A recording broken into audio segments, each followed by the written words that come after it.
Pastor Joseph Balchandra कह रहे थे, उनका परिवार का एक सभा हुआ तुटिकोड़न में, एक कलिसिया में, और हमारे पासबान तो पूरे तरीके से पेंटिकोस्ट है, सर से लेके पैर तक करे।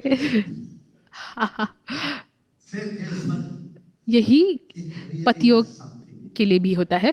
ये देखो, अन्य भाषा बात करने से हमारे अंदर कुछ तो करता है, हमारी आत्मा में कुछ करता है, और फिर आपके मन में कुछ होता है। आपका मन आज़ाद महसूस करता है और साफ महसूस करता है, बहने लगता है। उसके बाद वो आपके शरीर को भी प्रभावित करता है। मुझे नहीं पता, आपके रोंगटे खड़े होंगे, शायद बिजली का करंट आपको लगेगा। थोड़े लोग ऐसा देखते हैं और कहते हैं, अन्ना अच्छा लग रहा है सुनने के लिए। अगर अच्छा ही केवल लग रहा है तो बाहर निकल लो बैरका से।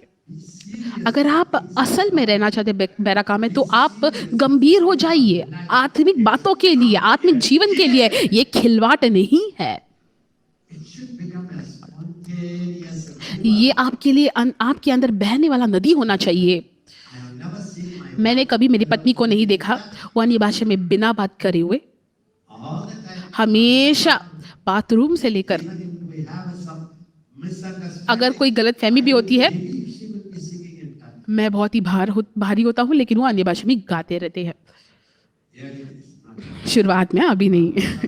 थोड़े समय के बाद अब वही तरीके से अगर लड़ती है तो अब अच्छे जोड़ी नहीं है। तो इसीलिए ये एक लगातार बहने वाला भार है।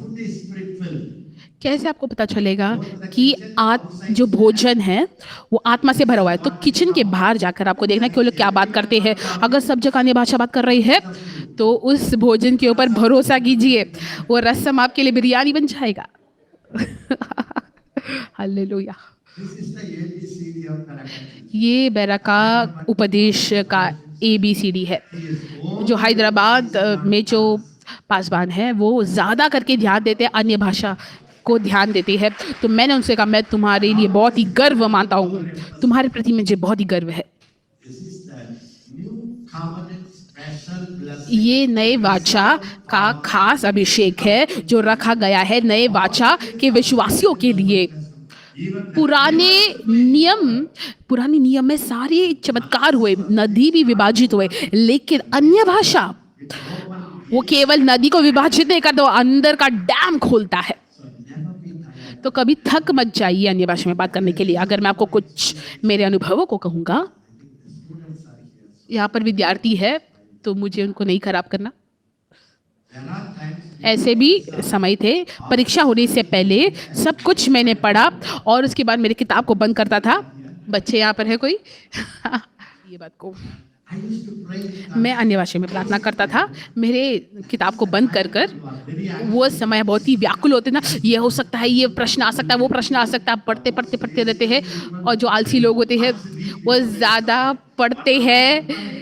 परीक्षा से पहले 1 घंटे 2 घंटे पहले ऐसे दिखते, बहुत पढ़ाई करने वाले दिखते हैं वो।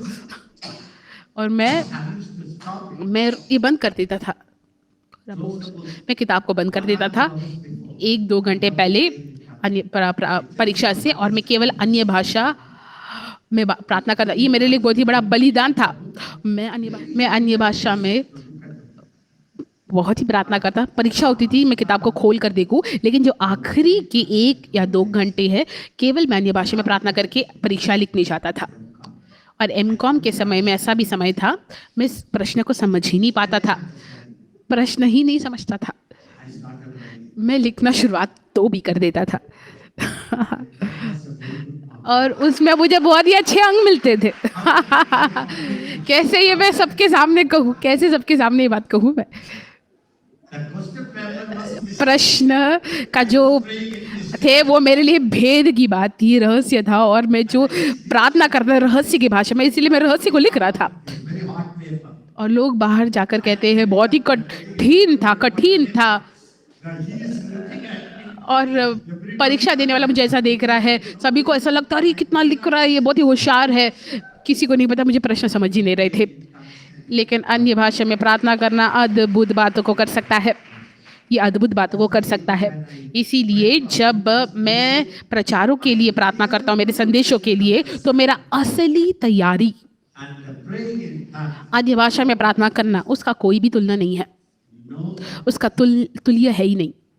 the whole time I pray. तो हर समय जब मैं अन्य भाषा में प्रार्थना करता हूँ और अगर कोई विचार आता है, उसके बाद केवल वो वचनों को मैं बाइबल में देखता हूँ और मैं अपने बाइबल को बंद कर देता हूँ Come to the और मैं पुलपिट में तब तक नहीं आता, मैं वचन को देखता नहीं आने से पहले। और एक मैंने very studious woman, you know. और सुधा का बहुत ही पढ़ने वाले एक स्त्री है, Study the पू that message.